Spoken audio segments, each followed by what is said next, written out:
Capítulo 7. La religión y la espiritualidad en el nuevo paradigma.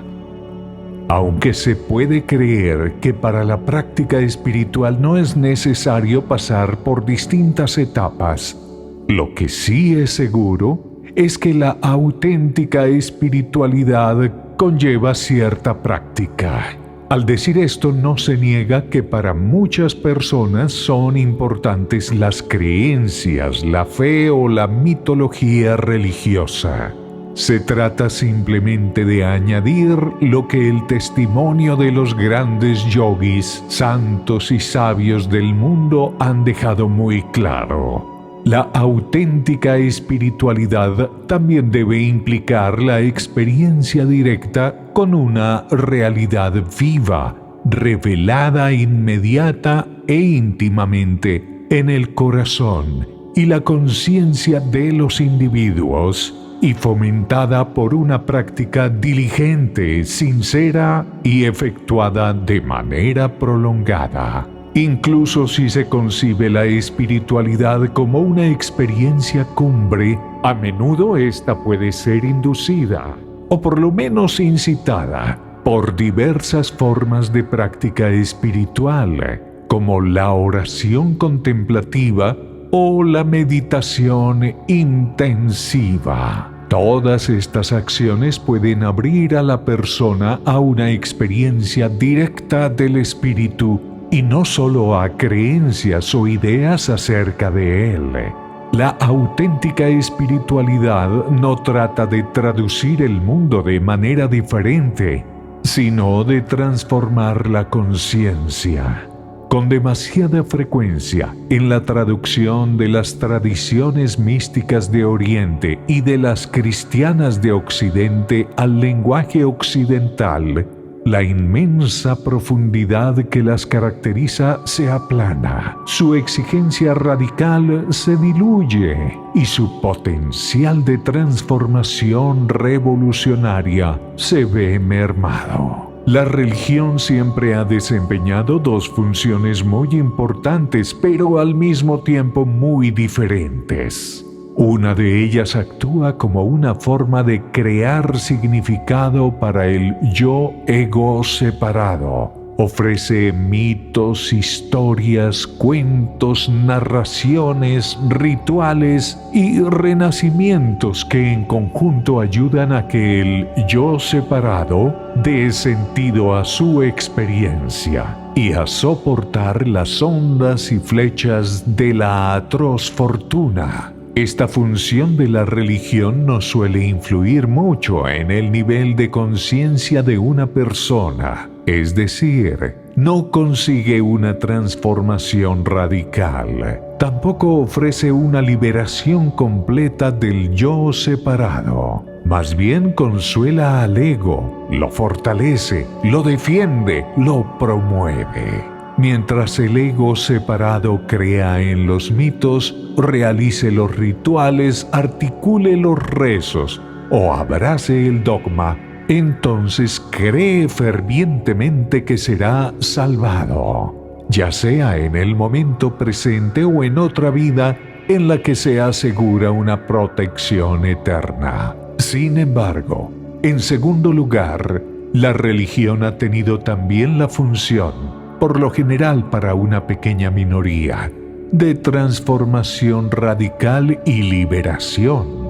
Esta función no fortifica el ego separado, sino que lo trasciende completamente. En definitiva, no persigue un fortalecimiento convencional de la conciencia, sino una transmutación radical y una transformación en lo más profundo de la misma. En pocas palabras, la diferencia entre religión e iluminación estriba en que la primera se dirige principalmente al reino de la dualidad, bueno, malo, gracia, pecado, salvación, condenación, mientras que la iluminación se dirige a la no dualidad. El ego debe ser trascendido y visto como la ilusión que es. ser una buena persona. Es digno de la alabanza y un gran progreso espiritual, pero por sí mismo no trae como consecuencia la iluminación. Se necesita, además, una comprensión avanzada de la naturaleza de la conciencia. Es imprescindible comprender la diferencia entre dualidad y no dualidad y cómo trascender aquella.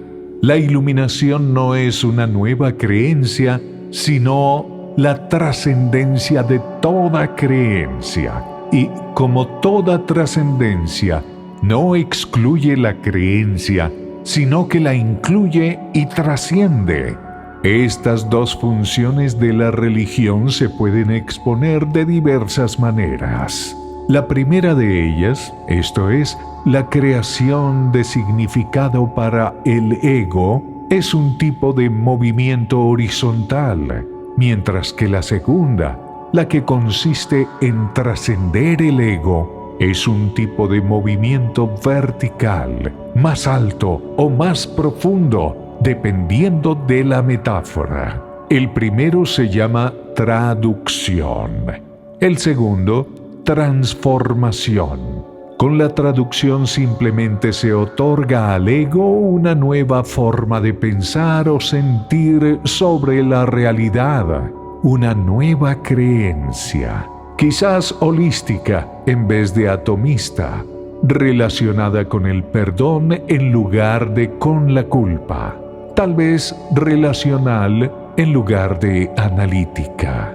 El ego aprende a traducir su mundo y su ser en los términos de esta nueva creencia, lengua o paradigma, y estos actos novedosos y encantadores de traducción alivian o disminuyen el miedo inherente en el corazón del ego, al menos de forma temporal. Sin embargo, con la transformación, el proceso mismo de la traducción es cuestionado, socavado y finalmente desmantelado. Con la traducción típica, al ego o sujeto se le proporciona una nueva forma de pensar acerca del mundo o de los objetos. Pero con una transformación radical, el propio ego observa e indaga dentro de sí mismo y literalmente se estrangula hasta la muerte. La verdadera transformación no es una cuestión de fe, sino de la muerte del creyente. No trata de traducir el mundo, sino de transformarlo. No busca encontrar consuelo, sino el infinito en el otro lado de la muerte. No contenta al ego, sino que lo hace añicos. Ambas funciones son significativamente importantes y totalmente indispensables. Los individuos, en su mayor parte, no nacen ya iluminados, sino que llegan a un mundo de errores y sufrimiento, de esperanza y miedo, deseo y desesperación. Y empiezan muy pronto a aprender diferentes maneras de traducir su mundo para que tenga sentido y poder otorgarle un significado. Y por mucho que se quiera trascender la mera traducción y encontrar una transformación auténtica, aquella es una función absolutamente necesaria y fundamental para la mayor parte de las vidas humanas. Quienes no pueden o no saben traducir de manera adecuada, con una buena dosis de integridad y exactitud, caen rápidamente en neurosis graves o incluso en psicosis. Para ellos, el mundo deja de tener sentido y los límites entre el ego y el mundo no se trascienden, sino que comienzan a desmoronarse. No hay un logro, sino un colapso. No existe trascendencia, sino desastre. En este sentido, la función que la religión organizada ha cumplido a lo largo de la historia ha sido extraordinariamente importante y lo sigue siendo. Pero en algún momento del proceso de maduración del individuo, la traducción en sí, sin importar lo adecuada o lo segura que sea, simplemente deja de consolar. Nuevas creencias, nuevos paradigmas, nuevos mitos, nuevas ideas. Nada de eso servirá. El único camino que tiene sentido es el de la trascendencia de todo el ser. Aún así, el número de individuos que están listos para un camino como este siempre ha sido, y probablemente siempre será, minoritario. Para gran parte de la gente, cualquier tipo de creencia religiosa caerá en la categoría de consuelo. Será una nueva traducción horizontal que cree algún tipo de sentido en medio del mundo monstruoso. En gran medida, el servicio de la religión consiste en proporcionar legitimidad al ego, a sus creencias, paradigmas, visiones del mundo y su camino en él. Esta función de la religión ha sido la más importante en todas las tradiciones religiosas del mundo. No se debe jugar de manera frívola con el pegamento básico que mantiene ordenadas las sociedades en su conjunto. La razón es que la mayor parte de las veces, cuando el pegamento, la traducción, se disuelve, el resultado no es el avance ni la liberación, sino el caos personal y social, donde la religión traslativa ofrece legitimidad, la transformadora proporciona autenticidad. Para los pocos individuos que están listos se da una llamada cada vez más insistente a una apertura transformadora, a la autenticidad, a la verdadera iluminación y la liberación. Y dependiendo de su capacidad de sufrimiento, tarde o temprano, la persona responderá a esa llamada. La espiritualidad transformadora no busca reforzar o legitimar cualquier visión actual del mundo, ni consolar en absoluto. Más bien pretende proporcionar autenticidad, rompiendo con lo establecido, con lo que el mundo toma como legítimo, haciendo añicos lo mundano. Esta espiritualidad es, en definitiva, revolucionaria. Los hechos descritos conducen a varias conclusiones. En primer lugar, de manera general, es cierto que en Oriente se ha dado un mayor número de personas auténticamente realizadas. Sin embargo, el porcentaje real de la población de Oriente y Occidente que se dedica a la auténtica espiritualidad transformadora es, y siempre ha sido, pequeño. Eso significa inequívocamente que el resto de la población, a lo sumo, se halla involucrada en varios tipos de religión horizontal traslativa que únicamente legitima, participan de prácticas mágicas, creencias míticas, oración peticionaria material, rituales, etc. En otras palabras, se implican solo en formas traslativas que sirvan para dar significado al yo separado, una función que es principal aglutinante social de todas las culturas hasta la fecha. El asunto es bastante sencillo, en realidad. La espiritualidad radicalmente transformadora es extremadamente excepcional en cualquier lugar de la historia y del mundo. Así que es mejor asumir el hecho indiscutible de que la auténtica espiritualidad transformadora es una de las joyas más preciosas de toda la tradición humana. Precisamente porque, como todas las joyas, es extraordinaria.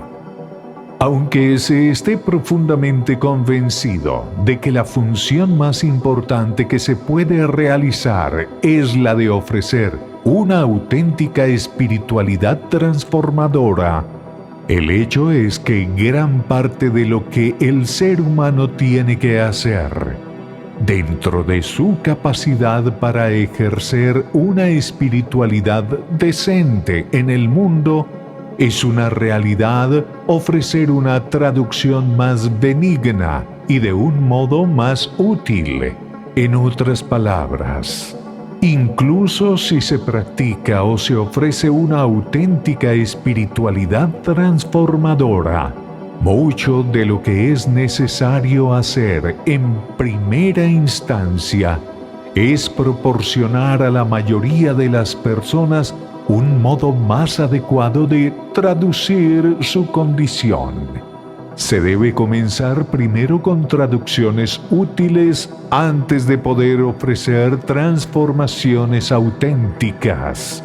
La razón es que si la traducción es demasiado rápida o demasiado brusca, el resultado, una vez más, no será el avance o la liberación, sino el colapso. Además de ofrecer una transformación auténtica y radical, hay también que ser sensible y atento a los beneficios de las prácticas menores y traslativas. Por tanto, esta posición requiere un enfoque integral de transformación global.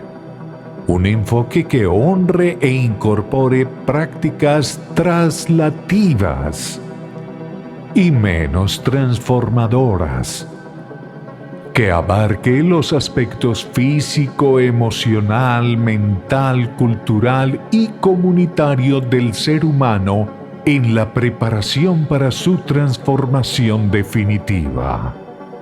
Es importante señalar que un enfoque integral de la espiritualidad combina lo más valioso de lo horizontal y de lo vertical, de lo traslativo y lo transformador, de lo legítimo y lo auténtico. Por tanto, resulta fundamental centrar los esfuerzos en obtener una visión equilibrada y sana de la situación humana. Toda excelencia es elitista, eso es evidente. Y esto incluye la excelencia espiritual. No obstante, este caso es el de un elitismo al que todos estamos invitados. Debido a que la espiritualidad, como todo lo demás, es un asunto de todos los cuadrantes y niveles, es importante entender que tanto aquella como la religión tendrán que ofrecer una versión preconvencional, convencional, postconvencional y transformadora, ya sea sobre Cristo, Buda o Krishna. Por ejemplo, en el cuadrante superior izquierdo, psicológicamente hablando, un individuo necesita pasar de las creencias etnocéntricas a las geocéntricas. Es esta una transformación difícil, la que tiene lugar desde una identidad basada en roles hacia una basada en la persona, pero al mismo tiempo permite al individuo adoptar una postura postconvencional, una moral que toma el mundo como centro, no solo una moral etnocéntrica, esa mentalidad del nosotros contra ellos, Para una persona con formación cristiana y con fe, el salto consiste en darse cuenta de que Jesucristo puede ser su Salvador personal, pero que tal vez otras personas encuentren un camino diferente que conduce a la misma salvación, puesto que el Espíritu Santo habla a los hombres y mujeres de distintas maneras, en diferentes lenguas y en países diversos. Jesús fue preguntado sobre los que hacían el bien, pero no pertenecían a su grupo, y dijo: no se lo prohibáis, pues los que no están contra mí, están conmigo. En otras palabras, los que no desparraman, cosechan. Al mismo tiempo, en el cuadrante inferior izquierdo, el individuo necesita sentir que su religión apoya a un Jesús verdaderamente universal o católico, y no un mero credo etnocéntrico. Como esto se institucionalice en el cuadrante inferior derecho, ayudará a determinar el comportamiento que reside en el cuadrante superior derecho, que es apropiado para una persona de fe en el mundo postmoderno. La mayoría de los enfoques translativos del nuevo paradigma recomiendan usar el pensamiento holístico, pero ya se ha visto que el desarrollo cognitivo es necesario, aunque no suficiente, para el desarrollo espiritual. Es posible poner en práctica un pensamiento holístico y al mismo tiempo estar menos avanzado en otras áreas de desarrollo, por ejemplo, debido al mantenimiento de impulsos egocéntricos y emocionales, inclinaciones narcisistas, etc. Pensar de manera integral no será suficiente, a pesar de suponer una gran ayuda para transformar la conciencia interior, porque para eso hay que abordar las etapas internas del crecimiento y desarrollo. Los seres humanos evolucionan hacia los niveles altos de conciencia al pasar por una serie de transformaciones interiores importantes. También es cierto que uno puede sentarse en el tatami de meditación durante décadas sin ver nunca algo parecido a las etapas de la dinámica espiral. Sin embargo, uno puede estudiar la dinámica espiral y no pasar nunca por una experiencia mística. Tener en cuenta ambas cosas es esencial para realizar progresos en la comprensión del rol de la religión y la espiritualidad en el mundo del nuevo paradigma. La espiritualidad es una dimensión muy importante y natural de la psique humana, y la búsqueda espiritual es un comportamiento humano legítima y plenamente justificado. Sin embargo, es necesario destacar que esto se aplica a la espiritualidad genuina, basada en la experiencia personal, y no proporciona apoyo a las ideologías y dogmas de las religiones organizadas. Para evitar malentendidos y confusiones que en el pasado han dado lugar a discusiones similares, es muy importante hacer una clara distinción entre espiritualidad y religión. La espiritualidad se basa en experiencias directas de dimensiones de la realidad, mayormente invisibles, que solo se presentan o hacen visibles en estados de conciencia holotróficos. No requiere de un lugar especial o de personas designadas oficialmente para mediar con lo divino. Los místicos no necesitan iglesias o templos. El contexto en el que experimentan las dimensiones sagradas de la realidad, incluyendo su propia divinidad, es proporcionado por sus cuerpos y por la naturaleza. Sí, pueden necesitar un grupo de apoyo de compañeros de búsqueda o la guía de un maestro que se encuentre más avanzado en este viaje hacia el interior. Las religiones organizadas tienden a crear sistemas jerárquicos. Cuando este es el caso, la verdadera vida espiritual continúa solo en las ramas místicas y órdenes monásticas de las religiones involucradas. Una experiencia mística profunda tiende a disolver las fronteras entre religiones y revela profundas conexiones entre ellas, mientras que el dogmatismo de las creencias organizadas enfatiza las diferencias entre los distintos credos y engendra antagonismo y hostilidad. Las grandes tradiciones místicas han acumulado un amplio conocimiento sobre la conciencia humana y sobre las realidades espirituales de una manera similar a como los científicos adquieren conocimiento sobre el mundo material. Se trata de una metodología para la introducción de las experiencias transpersonales, la recopilación sistemática de datos y la validación intersubjetiva.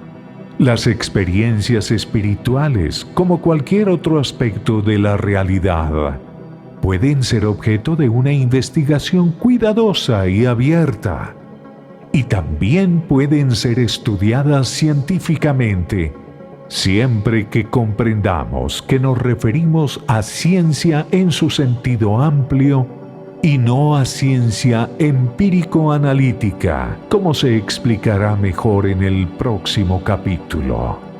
La investigación científica de la conciencia ha aportado pruebas convincentes de la existencia objetiva de la realidad de la imaginación, y se han validado así las principales hipótesis metafísicas de la visión mística. El conflicto entre religión y ciencia refleja un malentendido o una incomprensión fundamental entre ambas. Como ya ha señalado Ken Wilber, no puede haber conflictos entre ciencia y religión si estos dos campos se entienden y practican correctamente. Si aparentemente lo hay, es probable que se trate de falsa ciencia o falsa religión.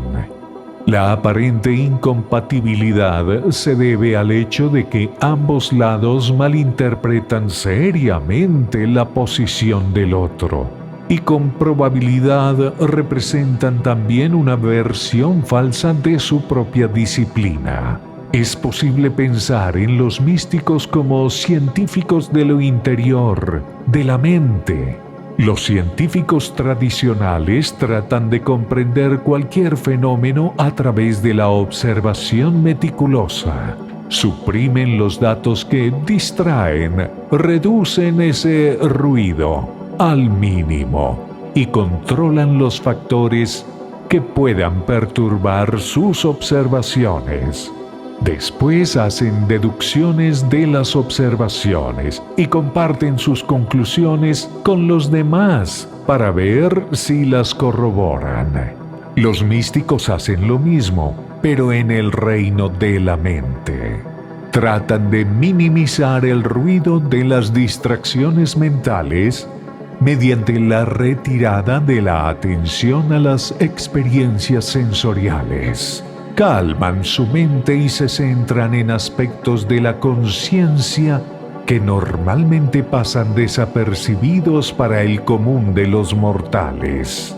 Y ellos también han compartido sus hallazgos, no en revistas científicas, sino mediante las numerosas enseñanzas espirituales y discursos que abundan en cada cultura. Estos científicos de la mente han observado el surgir y el deceso del pensamiento. Han ido a la fuente de su experiencia, a la esencia misma de la mente. Allí han descubierto una profunda conexión con la base de todo ser. La sensación de ser alguien individual, esa sensación de yo que todo el mundo conoce tan bien, pero parece tan difícil de definir. Resulta no ser tan única después de todo. Es simplemente la sensación de estar al tanto, y es algo que cada uno comparte con los demás. La luz de la conciencia que uno percibe como sí mismo es la misma luz que otro conoce y percibe como él mismo. La misma luz que brilla en un gran número de mentes. Como ya se ha dicho, la espiritualidad genuina es transformadora y no traslativa. El objetivo es conseguir unirse con la realidad. El místico es una persona que se cree en y tiene por objeto la consecución de tal unión. Ser místico es experimentar el alma, o en otras palabras, la fuente, la esencia y la presencia de la realidad trascendente. La espiritualidad es el dominio de la conciencia que abraza al observador, lo observado y el proceso de observación. En un lenguaje actualizado, así es como se define a sí misma la Vedanta, la rama más profunda de la espiritualidad india. La espiritualidad es la esencia de cada fe. Rumi, por su parte, señala: el amor está en todas las religiones, pero el amor no tiene religión. En su manifestación como alma individualizada, el espíritu desarrolla progresivamente su poder de conocimiento a través de las sucesivas etapas de la evolución.